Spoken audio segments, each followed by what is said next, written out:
നിങ്ങളുടെ favourite shows ഇനി ഒരിക്കലും മിസ്സാവില്ല. ഇപ്പോൾ C5 കാണും നിങ്ങളുടെ ഫേവറേറ്റ് ഷോസ് തികച്ചും സൗജന്യമായി.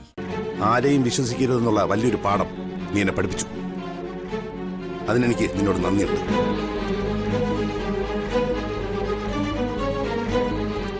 നന്ദേട്ടാ, ഇനി നീ എന്താ ചെയ്യേണ്ടതെന്ന് പ്രത്യേകം പറയണ്ടല്ലോ. വേണ്ട മാഡം, കുഞ്ഞുങ്ങളെ ഞാൻ അങ്ങോട്ടും ഇങ്ങോട്ടും മാറ്റിക്കെടുത്തിക്കോളാം ഇന്ന് തന്നെ.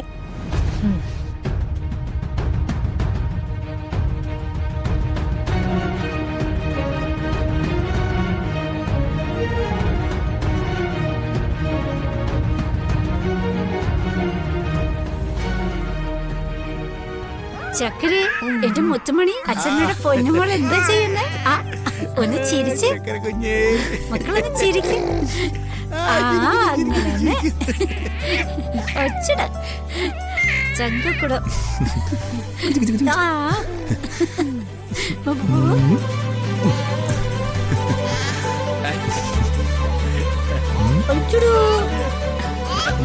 കരയല്ലേ? അയ്യോ കരയല്ലേ? കരയുന്നു.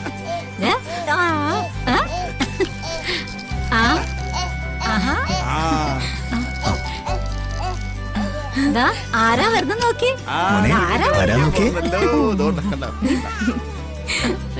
ചക്കരേ, ഇതാരും നോക്കിയേ. വല്യമ്മ വിളിച്ചിട്ട് എന്താ കൊണ്ടുവന്നിരിക്കുന്നു നോക്കേ.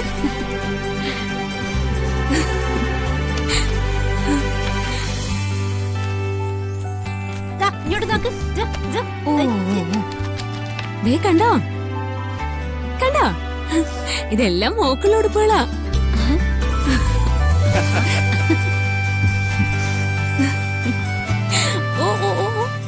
ആവശ്യത്തിനുള്ളതൊക്കെ ഞാൻ വാങ്ങിച്ചായിരുന്നു കേട്ടോ.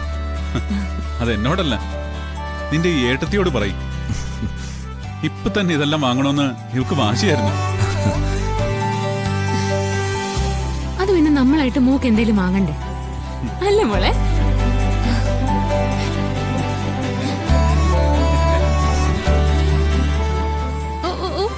അമ്മ എന്നെ എടുത്തു തന്നേ. അച്ചടോ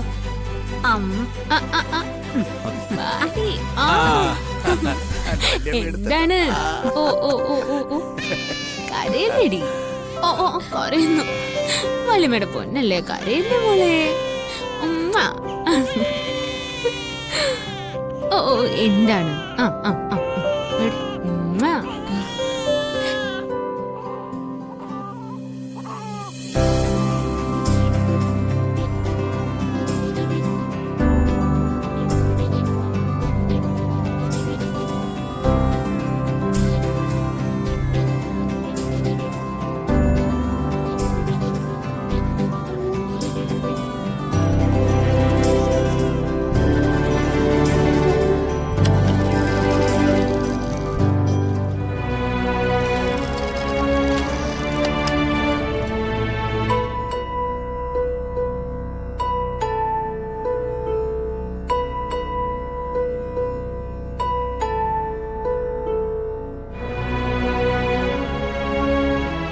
സ്വന്തം കുഞ്ഞല്ലായിരുന്നിട്ട് പോലും ഒരമ്മയെ പോലെയാ അർച്ചന കുഞ്ഞിനെ സ്നേഹിക്കുന്നത്. സ്വന്തമായൊരു കുഞ്ഞിനെ അവൾ വല്ലാതെ ആഗ്രഹിക്കുന്നുണ്ട്. ചില സമയങ്ങളിലെങ്കിലും പിടിച്ചു നിൽക്കാൻ ഇനി ഞാനങ്ങോട്ട് അല്പം ബുദ്ധിമുട്ടും. മറക്കാൻ ഞാൻ ശ്രമിക്കുന്നത് എന്താണോ അതിന് ഇടയ്ക്ക് എന്നെ ഓർമ്മിപ്പിച്ചുകൊണ്ടേയിരിക്കും.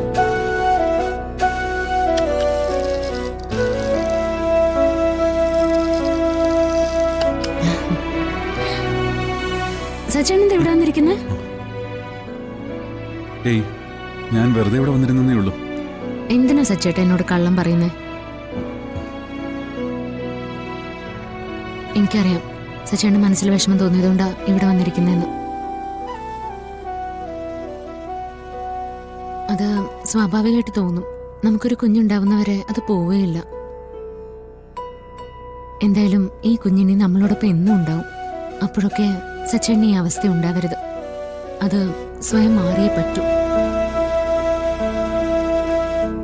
ട്രീറ്റ്മെന്റ് കഴിഞ്ഞാൽ നമുക്കൊരു കുഞ്ഞ് ജനിക്കുന്നത് വരെയെങ്കിലും. ഇത് ഇനി സച്ചേട്ടന്റെ മനസ്സിലിട്ട് വളർത്തിയ വിഷമം മാറി ദേഷ്യത്തിലേക്കും, ദേഷ്യത്തിൽ നിന്ന് പിന്നെ വെറുപ്പിലേക്കും പോകാൻ അധിക സമയം വേണ്ടി വരില്ല. ഇപ്പൊ അകത്തുള്ളത് നമ്മുടെ മോളാണെന്ന് തന്നെ വിശ്വസിച്ച ഇപ്പൊ നമ്മളെ അലട്ടുന്ന പ്രശ്നങ്ങൾ ഒരു പരിധിവരെ മാറിക്കിട്ടും. സച്ചേട്ടനകത്തേക്ക് വാ. നമ്മുടെ വിഷമങ്ങളൊന്നും നമ്മളായിട്ട് ആരെ അറിയിക്കണ്ട കേട്ടോ. വാ.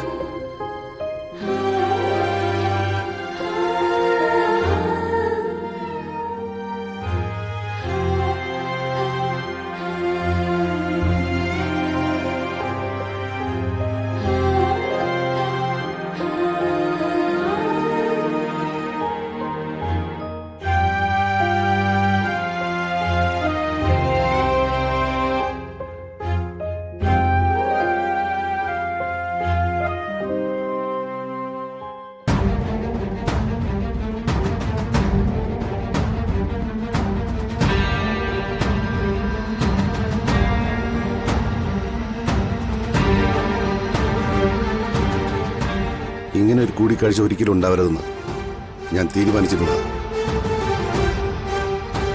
എന്നെ കാണണമെന്നും എന്നോടെന്തോ സംസാരിക്കാനുണ്ടെന്നും നീ നിന്റെ കൂട്ടുകാരനെ വിട്ട് അറിയിച്ചതുകൊണ്ടാ അവസാനമായിട്ട് നിന്നെ ഒന്ന് കാണാൻ ഞാൻ വന്നത്. അധിക നേരം നിന്റെ മുന്നിൽ നിൽക്കാൻ എനിക്കാവില്ല. ദേഷ്യവും വിഷവും പിടിച്ചു നിർത്താൻ ഒരു പരിധിയിൽ കൂടുതൽ എനിക്ക് സാധിക്കാതെ വന്നാൽ ഞാൻ ഇവിടെ നിന്ന് എന്തൊക്കെ പറയുമെന്നും എങ്ങനെ പ്രതികരിക്കുമെന്നും എനിക്ക് തന്നെ നിശ്ചയമില്ല. അതുകൊണ്ട് പറയാനുള്ള കാര്യം വേഗം പറഞ്ഞു തീർക്കണം. നീ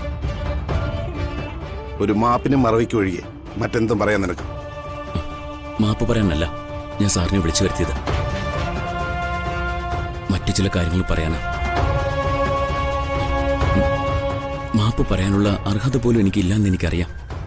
ധനുഷ്, പ്ലീസ്, മുഖവേരയുടെ ആവശ്യമില്ല. ഞാൻ പറഞ്ഞല്ലോ, കൂടുതൽ നേരം എനിക്കിവിടെ നിൽക്കാൻ താല്പര്യമില്ലെന്ന്.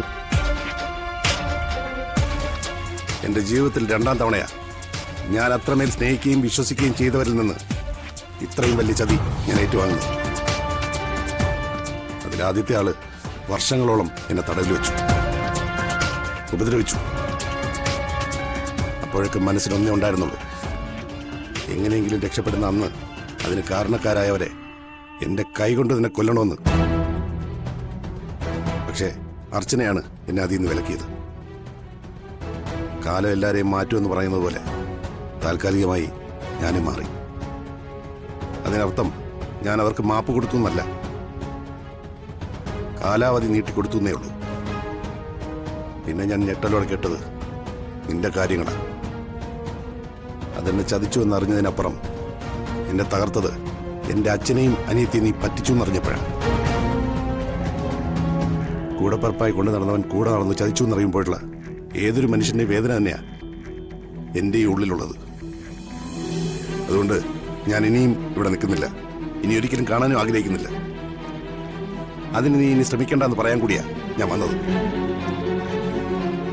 ആരെയും വിശ്വസിക്കരുതെന്നുള്ള വലിയൊരു പാഠം നീ എന്നെ പഠിപ്പിച്ചു. അതിനെനിക്ക് നിന്നോട് നന്ദിയുണ്ട്.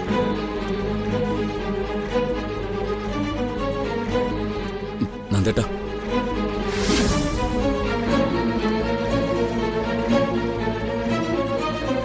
ഡൗൺലോഡ് ചെയ്യൂ C5 ആപ്പ്. കാണൂ എല്ലാ എപ്പിസോഡുകളും സൗജന്യമായി.